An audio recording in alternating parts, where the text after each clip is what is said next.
Hola, buenas tardes. Yo soy Miranda y con mi compañero Cristian les vamos a hablar sobre el contexto histórico de la independencia de la Nueva España. Bueno, les voy a dejar con mi compañero Cristian para que les hable un poco sobre el tema. Hola, me gustaría empezar hablando sobre los masones y la masonería. Esta nació como un grupo intelectual de personas de la élite de sus países que realmente nació en Inglaterra. Inglaterra es un país, en ese tiempo no era tan poderoso como lo fue en el siglo, más adelante en el siglo XIX. Los masones nacieron ya que la iglesia y el Estado tenían bastante poder sobre el mente de las personas y todavía en algunos aspectos. Eh, los masones, como dije, eran grupos intelectuales de mucho poder que se cuestionaban los dogmas y las ideas impuestas por el gobierno.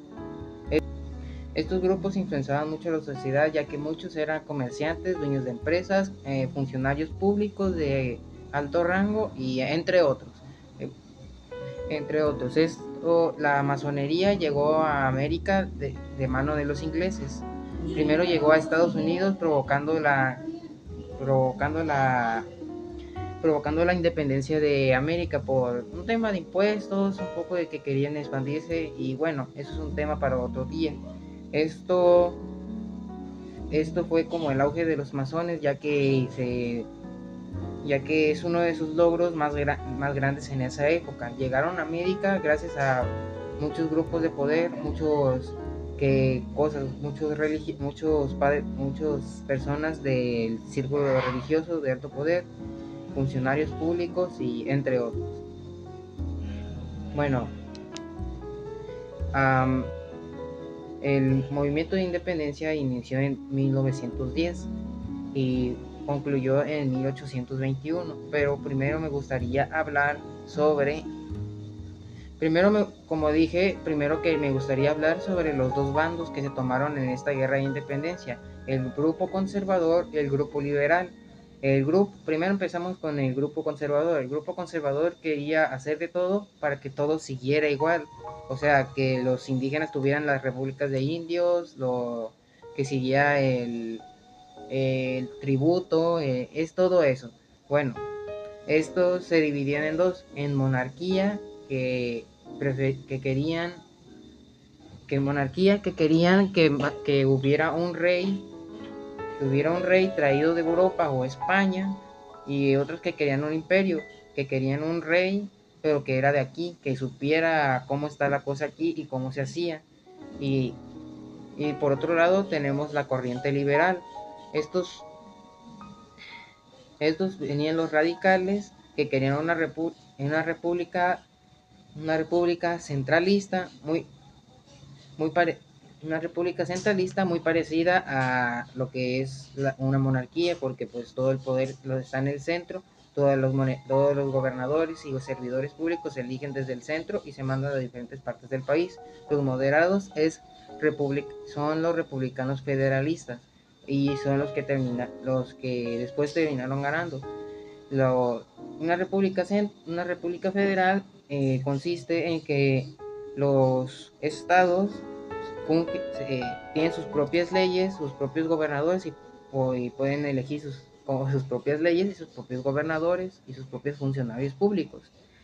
Eh, eh, 27 de septiembre de 1821 se firmó el Acta de Independencia gracias a Lord Iturbide, Agustín de Iturbide, del bando de la conserva, del bando conservador y del imperio, que se creó el imperio mexicano, que duró 2 años, duró muy poco, y en ese tiempo, como dato curioso, hubo guerra con El Salvador.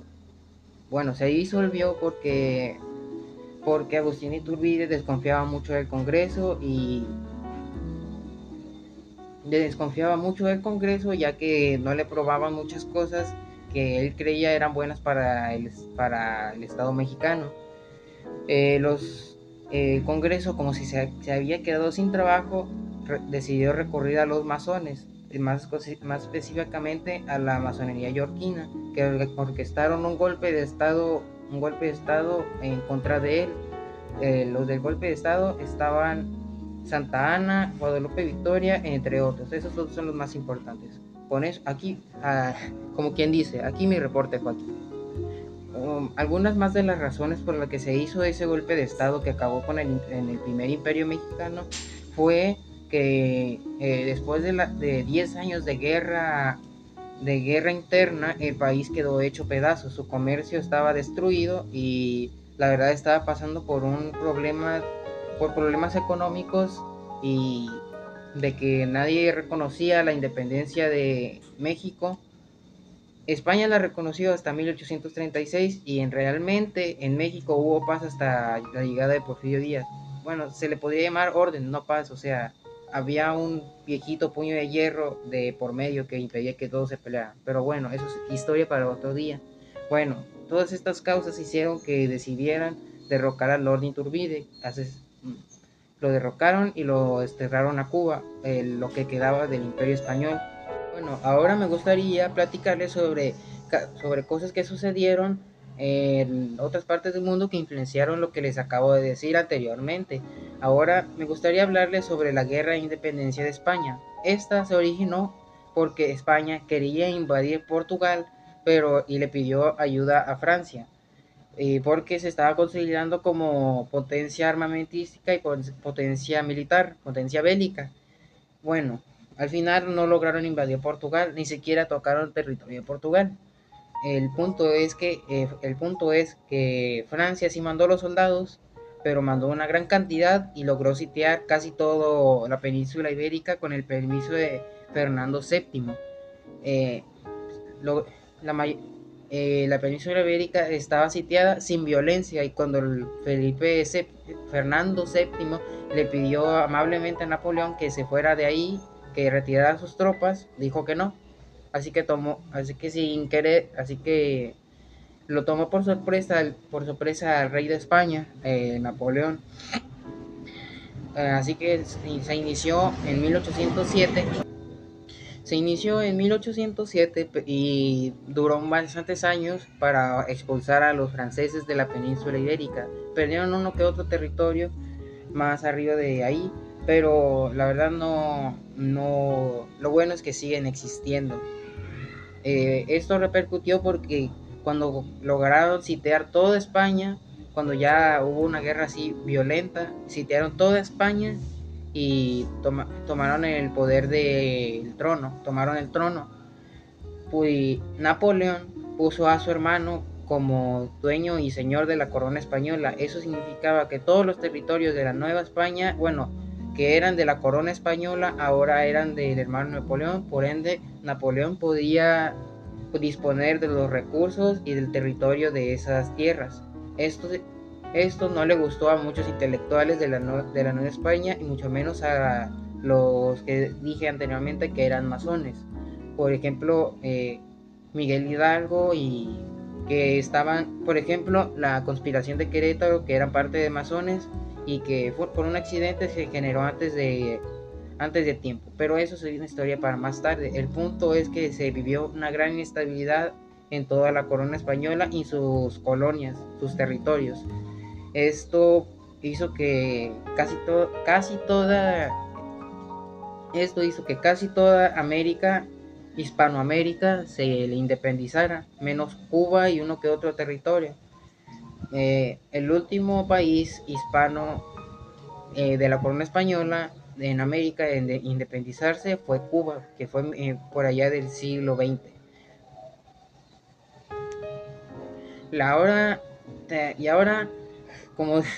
Ahora les voy a pasar a mi compañera Miranda para que les hable sobre la independencia de las 13 colonias.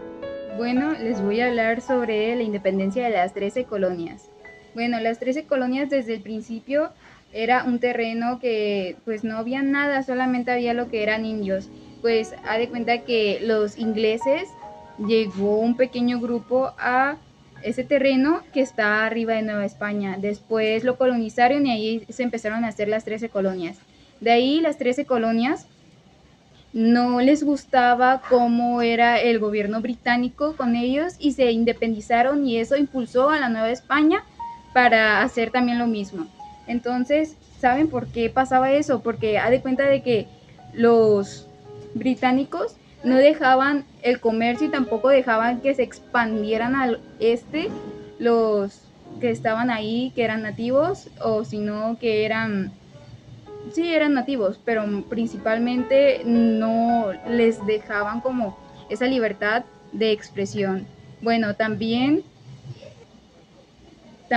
ha de cuenta que empezó ahí la ilustración, donde la gente empezaba a preguntarse muchas cosas del gobierno y lo que estaba mal. Entonces lo que hacían ellos era como preguntarse si lo que estaban ellos haciendo estaba mal y estaban aceptando las cosas y queriendo cambiarlas. Las personas empezaban a cuestionar todo, así como la religión, y empezaban a creer más en las ciencias y también empezaban a creer más en cosas para poder mejorar. También se preguntaba mucho que cómo llegó la ilustración a Nueva España.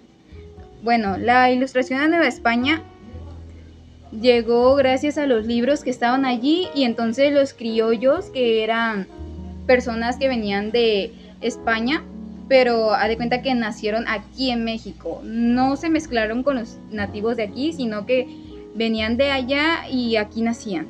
Y haz de cuenta que los criollos, ellos empezaban a cuestionar eso porque empezaba la desigualdad con ellos, con los peninsulares. Los peninsulares, eran los que eran nativos de España y también nacieron allá.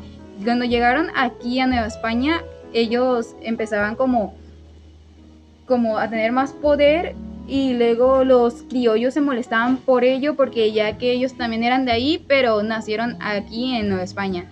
Haz de cuenta que ahí empezó el conflicto y llegó la ilustración de la Nueva España gracias a los libros que habían, también porque ellos empezaron a leer y se empezaron a comunicar y empezaron ahí como a cuestionarse y querer mejorar las cosas. Hubo un descontento donde los criollos empezaron a creer de que ellos tenían los mismos derechos que los españoles y que no debían de ser gobernados por ellos mismos, así por los españoles peninsulares. El descontento de la ilustración hizo que los criollos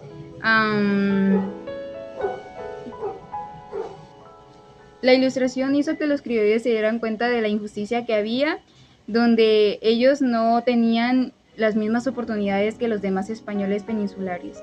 Bueno, voy a hablarle a mi compañero Cristian para que se despida junto a mí, ¿ok? Bueno, mi amigo Cristian les va a hablar sobre unas recomendaciones acerca del tema. Si se quedaron picados y quieren aprender un poquito más sobre nuestra independencia y el contexto bajo el que se logró, les recomiendo dos historiadores muy buenos y uno que otro libro, uno que se llama Los mitos que nos dieron traumas, el primer libro, y podían empezar con ese. Un historiador muy bueno es Ignacio Taibo II y Juan Miguel Zunzunegui. Estos son buenos, en mi parecer, son buenos historiadores, ya que explican un porqué de nuestro presente y no se andan con cosas. Bueno, con esto por nosotros es todo. Bueno, finalizamos este video y espero que sí hayan aprendido un poco más sobre el tema, y gracias por escuchar. Nos vemos. Adiós.